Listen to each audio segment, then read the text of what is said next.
Hi everyone, Gianni DePoce here with you for TheoTrade, and today is Tuesday, July 8th, 2025, and we're seeing stocks recover after yesterday's sell-off. Not up too big, but I will say this.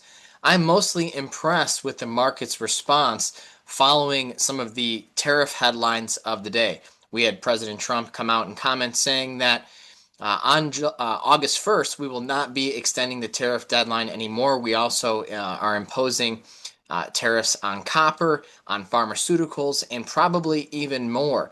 And so I'm going to get to that copper chart in just a moment because I think it's a very important one in terms of determining whether or not we're going into a recession or not. But let's start off with stocks here. S&P up slightly in the day, up only a point, but I'm more encouraged by the leadership that we are seeing once again coming from tech and especially semiconductors. Now, these aren't the best performing sectors of the day. I'll get to that in just a moment. But seeing the semiconductor index up over 2%, SMH, the semiconductor ETF, up over 1.5% is a good sign. You're also seeing the Dow chop around. It's down slightly on the day, but the Russell 2000 is up the most out of the indices. And the reason behind that is because of what we are seeing in the energy sector. XLE up almost 3% on the day.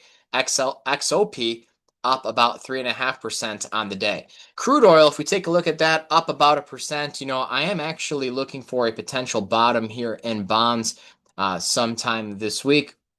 And at that point, I wouldn't be surprised if tech resumed its leadership. The best performing sector last week was actually basic materials, probably because of the stimulus bill that was just passed. We're going to see a lot more money printing, guys. Stimulus from the government. Fed's probably going to cut rates here soon. But the big mover of the day, the one that is capturing the headlines, is this breakout in copper, up over 9% on the day. Was live with Brandon Chapman yesterday here at TheoTrade talking about the setup that we're seeing in metals, not just precious metals, but also base metals. He even went into talking about energy, and that's paying off nicely today. But taking a look at copper here, this is a big move, and you zoom out here, take a look at the monthly chart. This is a breakout to new all-time highs, and we call it Dr. Copper for a reason. This is a really good barometer for the health of the overall economy, and we usually don't see a recession begin with copper breaking out like this. So this is definitely a feather in the cap for the bullish case, for the economic growth case, not so much for the recessionary case. Now, the big question is, where does inflation fit into the picture? Well, judging based on how bonds are selling off here, crude oil rallying, you could make an argument that we're starting to creep back into some inflationary concerns here. The market's not overly concerned about that, although I don't think tariffs are the cause. I think it's more of a cause of economic growth. And I know that's not very popular to say, but I'm not here to be popular. I'm here to read what I'm seeing on the charts.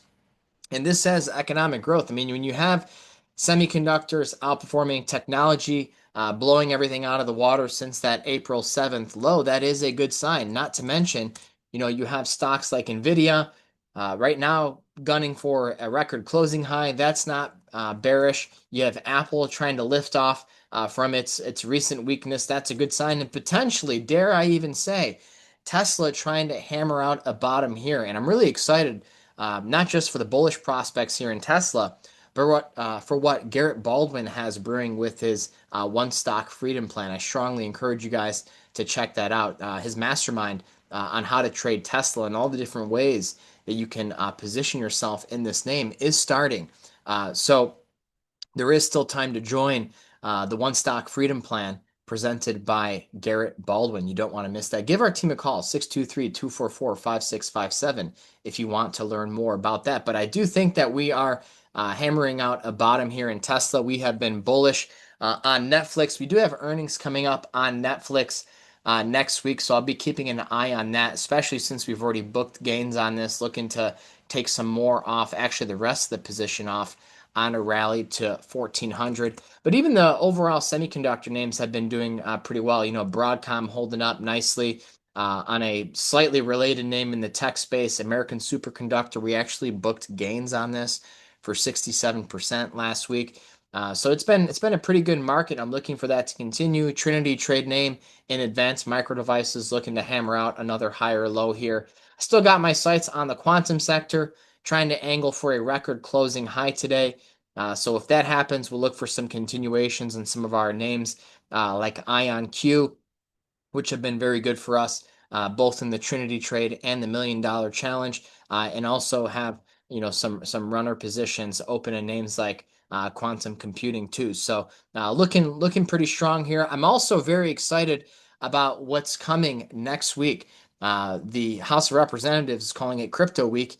From July 14th to July 18th, you have three pieces of legislation that are coming down the pipeline that could completely change the way the market approaches the cryptocurrency sector. So we've been very excited about what's to come. I'm going to be breaking that down in greater detail for you next week. But Bitcoin and Ethereum coiled up nicely, very strong. We booked profits on Hut for over 40% last week. Coinbase was a 92% gain over in the $1 million challenge. We also had Core Scientific where we booked 42% gains last week before everything blew up.